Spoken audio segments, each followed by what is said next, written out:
बिस्मिल्लाहिर्रहमानिर्रहीम। अस्सलाम वालेकुम Nadreen, field marshal Asim Munir साहब के मंसूबा अगला सामने आ गया है कि आगे वो क्या करने जा रहे हैं। और बड़ी खबर ब्रेक की है। इफ्तिखार शिराजी साहब सीनियर सहाफ़ी हैं, उन्होंने बताया कि आगे क्या होने जा रहा है। नून लीग पीपल्स पार्टी फारिग होने जा रही है। जबकि दूसरी तरफ जो खबर दी है वो सुहेल वड़ाई साहब ने दी है और उन्होंने एक और फार्मूला दिया है कि ये दो फार्मूले जो है इस्टेब्लिशमेंट आगे डिस्कस कर रही है और इस पर अमल दरामद किया जाएगा। वज़ीर आज़म तब्दील होने जा रहा है। पूरी डिटेल आपके सामने रखते हैं। और सबसे पहले नाज़रीन आप दो खबरें ले लें। सबसे पहली खबर, बिलावल भुट्टो जरदारी साहब ने आज, क्योंकि 5 जुलाई है तो 5 जुलाई को 1977 को मार्शल लॉ लगाया गया था डिक्टेटर, फौजी डिक्टेटर ज़िया-उल-हक की तरफ से। और मुंतखब वज़ीर आज़म जो थे जुल्फ़िकार अली भुट्टो साहब, उनकी हुकूमत को ख़त्म किया गया था। तो इसके ऊपर बिलावल भुट्टो ने कहा कि आए मिलकर आमरीत के अंधेरों का खात्मा करें।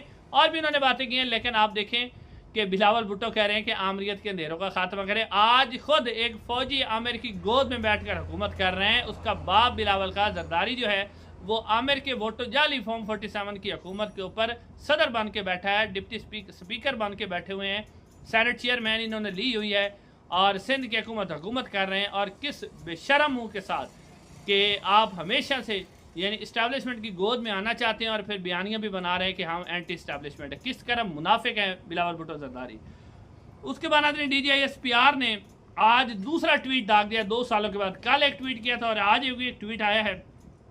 और इस ट्वीट के अंदर उन्होंने जनरल आसिम मुनीर साहब की तरफ से, एयर चीफ, नेवल चीफ की तरफ से कर्नल शेर खान को निशान हैदर जो मिला था उसके ऊपर उनको खराज तहसीन पेश किया है।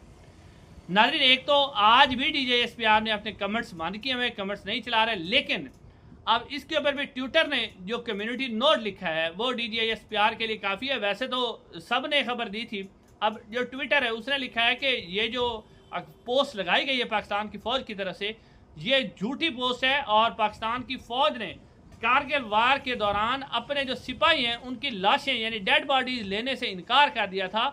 और ये बिल्कुल हकीकत भी है कि आज आप कर्नल शेर खान को जो है वो सलाम पेश कर रहे हैं, लेकिन हम भी सलाम पेश करते हैं कर्नल शेर खान और जितने भी पाकिस्तान आर्मी के जवान, पुलिस के जवान, सिक्योरिटी फोर्सेस के शहीद जवान हैं जिन्होंने अपने मुल्क की खातिर जाने कुर्बान दी, वो हमारे ही माओ के बेटे हैं। हमारी तरफ से उनको सलाम है। लेकिन अफसोस का मकाम ये है कि कर्नल शेर खान और बहुत से दूसरे सिपाही जिसका ट्विटर लिख रहा है कि पाकिस्तान की फ़ौज ने उन्हें कहा था कि ये दहशतगर्द हैं, हम इनकी लाशें नहीं लेंगे। ये तो भारत की तरफ से एक प्रेस कॉन्फ्रेंस की गई थी और उनको कहा गया था कि कर्नल शेर खान एक बड़ा बहादुर आदमी, वो बहादुरी से हमारे साथ लड़ा था। तो उसके बाद उसकी डेड बॉडी लेकर उसको निशान हैदर दिया गया था, पहले बॉडी लेने से भी इनकार कर दिया गया था। अब नाज़रीन, जो 2 मनसूबे हैं वो मैं आपके सामने रखता हूँ कि मनसूबा क्या बनाया जा रहा है। सबसे पहले इफ्तिखार शिराजी साहब ने जो खबर दी है वो डिटेल मैं आपके सामने रखता हूँ। इफ्तिखार शिराजी साहब कहते हैं कि इस वक्त आपने देखा कि कौमी असम्बली के अंदर 2/3 अक्सरियत पूरी हो चुकी है। अब सेनेट के अंदर 2/3 अक्सरियत चाहिए। उसके लिए हुकूमत के पास 54 मेंबर है जिनको 64 चाहिए। उसमें से 5 मौलाना फजल रहमान के अगर 5 जो है, अब खैबर पख्तूनख्वा असम्बली का जो है वो इलेक्शन करवाया जा रहा है और उस इलेक्शन में मौलाना फजल रहमान साहब को साथ मिला के अगर सेनेट की 5 नशिस्तें वो हासिल कर लेते हैं, जो कि वो हासिल कर लेंगे। मौलाना फजल रहमान वैसे तो कह रहे हैं कि मैं उनके साथ इलेक्शन नहीं लड़ूंगा, लेकिन वो लड़के अपनी 64 का जो स्टेटस है वो पूरा कर लेंगे। और उसके बाद क्या होगा कि जो स्टेटस पूरा हो जाएगा उसके बाद ये होगा कि फिर 27वीं तरमीम की जाएगी और 27वीं तरमीम के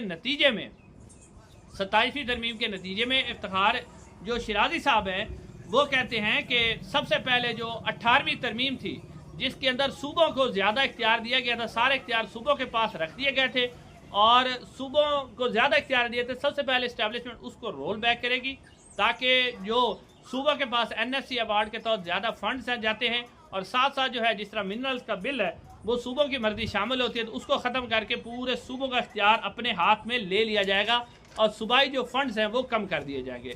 दूसरी बात वो कहते हैं कि एक आईनी अदालत बनाई जाएगी, यानी पहले आईनी बेंच बना था, अब आईनी अदालत बनाई जाएगी और उस अदालत के पास इख्तियार होगा किसी भी अदालत में चलते हुए मुकदमे को वो अपने पास ले सकेगी। यानी कोई भी मुकदमा किसी जज, कोई भी ऐसा जज जो हुकूमत के खिलाफ, इस्टेब्लिशमेंट के खिलाफ फैसला देने लगे उसे उठा के अपने पास ले आएंगे। और जजेस की उम्र में भी इजाफा कर दिया जाएगा रिटायरमेंट की।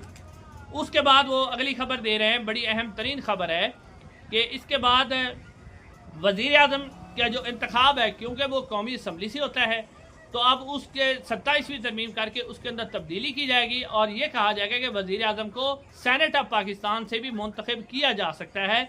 तो उसके बाद वो कहते हैं कि जब ये तरमीम हो जाएगी तो उसके बाद सेनेट ऑफ पाकिस्तान में से वज़ीर आज़म बनाया जाएगा, और सेनेट ऑफ पाकिस्तान में आपको साफ मालूम है कि मोहसिन नकवी साहब उनके बकौल उनको वज़ीर आज़म बनाया जाएगा, और तमाम इख्तियारात जो हैं वो मोहसिन नकवी साहब के पास आ जाएंगे, तो डायरेक्ट इस्टेब्लिशमेंट के पास आ जाएंगे। और साथ साथ वो ये भी कह रहे हैं कि फील्ड मार्शल साहब के लिए सदर का ओहदा या कोई और ऐनी ओहदा भी तख्लीक किया जा सकता है, जिससे अख्तियार जो है वो उनके हाथ में आ जाएंगे, और उसके बाद वो पूरा इख्तियार जो है वो अपने हाथ में रखेंगे और पूरी हुकूमत को चलाएंगे। नाज़रीन, ये मनसूबा दिया है सीनियर साफ़ी जो इफ्तिखार शिराजी साहब है। अब एक और बात भी की गई है, और वो बात ये की गई है, और ये बात की है सुहेल बड़ाई साहब ने, जो कि सीनियर साफ़ी हैं, उनकी तरफ से की गई है बात। अब सुहेल बड़ाई साहब कहते हैं कि जनाब आला जो पीपल्स पार्टी है वो कहते हैं कि नून लीग के शेरों, पीपल्स पार्टी के जालों, और ये साथ में उनका ट्वीट भी देख रहा हूँ लेकिन मैं अपने अल्फाज में आपको बता रहा हूँ, और जो पाकिस्तान तहरीक इंसाफ के चीते हैं, इन सब को मिलकर एक कौमी हुकूमत बनाई जाएगी। जी हाँ नाज़रीन, यानी वो कहते हैं कि कौमी हुकूमत बनाई जाएगी, और कौमी हुकूमत को बनाकर फिर वो जो उस कौमी हुकूमत की सपोर्ट होगी वो मुख्तदरा, यानी वो कहते हैं कि इस्टेब्लिशमेंट करेगी उसकी पूरी सपोर्ट, और इस सपोर्ट से ये होगा कि इस्टेब्लिशमेंट की सपोर्ट पे खड़ी होगी, और जो ये सियासी जमातें हैं ये इस्टेब्लिशमेंट की सपोर्ट पे खड़ी होंगी, यानी इस्टेब्लिशमेंट इनके ऊपर साया करेगी और ये इस्टेब्लिशमेंट की गुलामी करेंगे।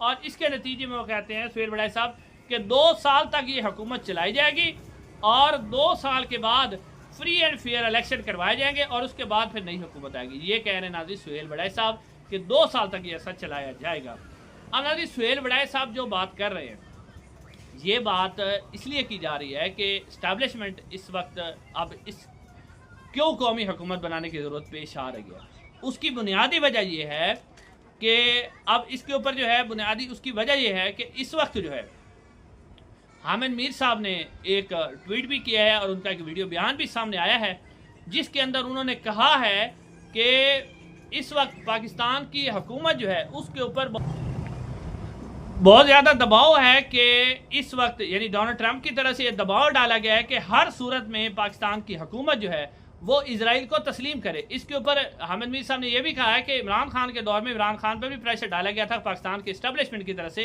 कि वो इजराइल को तस्लीम करे, लेकिन जो इमरान खान साहब है उन्होंने एब्सोल्युटली नॉट कह दिया था, तो उन्होंने तस्लीम नहीं किया था। वो कहते हैं कि इस वक्त इस्टेब्लिशमेंट की तरफ इस्टेब्लिशमेंट के ऊपर जो अमेरिका का बहुत ज़्यादा प्रेशर है कि आप इजराइल को हर सूरत में तस्लीम करें। तो अब जब ये अब हामिद मीर साहब की खबर देखते हैं कि इस्टेब्लिशमेंट के ऊपर प्रेशर है, उधर से सुहेल बड़ाई साहब कह रहे हैं कि कौमी हुकूमत का क़याम है, तो इससे ये बात वाज़ेह होती है कि इस्टेब्लिशमेंट इजराइल को तस्लीम करना चाहती है, लेकिन वो चाहती है कि ये बंदूक जो है वो हम सियासी लोगों के कंधे पर चलाएं। और सियासी लोगों में अब सबसे बड़ा जो स्टेक होल्डर है वो तो पाकिस्तान तहरीक इंसाफ है, क्योंकि सबसे ज़्यादा अवामी सपोर्ट इस वक्त जो मौजूद है वो पाकिस्तान तहरीक इंसाफ के पास है।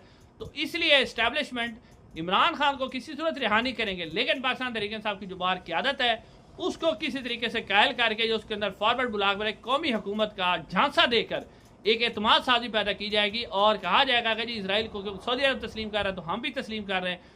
तो अब इसी सूरत में ये कौमी हुकूमत जो सुहेल बड़ाई साहब कह रहे हैं इस्टेब्लिशमेंट का प्लान है जो सुहेल बड़ाई साहब बता रहे हैं, और इसके बाद ये कौमी हुकूमत बना के इसराइल को तस्लीम करने की राह हमवार की जा रही है। वैसे जो लग जो रहा है कि फील्ड मार्शल साहब जो दूसरा मनसूबा बना रहे हैं वो ये पहले काम करने के बाद फिर वो वाला प्लान बना लेंगे, और वज़ीर आज़म जो है वो मोहसिन नकवी साहब को बनाकर फिर सारी जमातों को फारिग कर दिया जाएगा। इंशाअल्लाह अगली वीडियो मुलाकात होगी। अस्सलाम वालेकुम।